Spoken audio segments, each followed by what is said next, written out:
దేవుని వాక్యం చదువుకుందాం. ఎఫెసీయులకు రాసిన పత్రిక 2వ అధ్యాయము 8వ వచనం. మీరు విశ్వాసము ద్వారానే కృపచేతనే రక్షించబడి ఉన్నారు.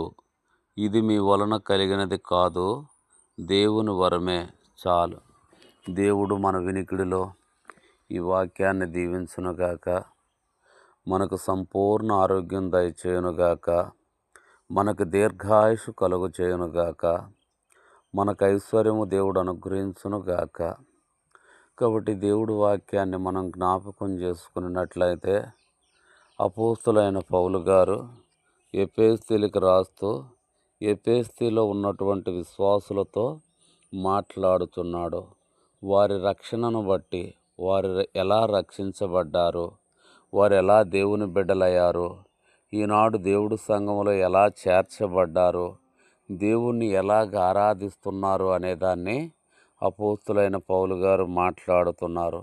మీరు కృపచేతనే విశ్వాసము ద్వారానే రక్షించబడ్డారు.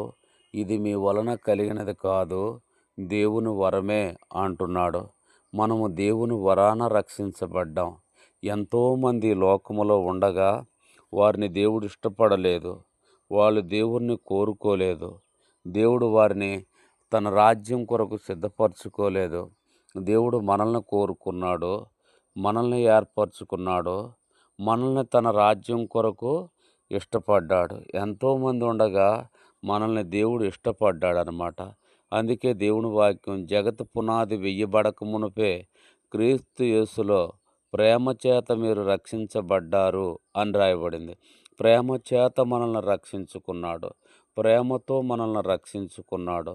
కాబట్టి మనం దేవుణ్ణి ఎల్లప్పుడూ ప్రేమించాలి.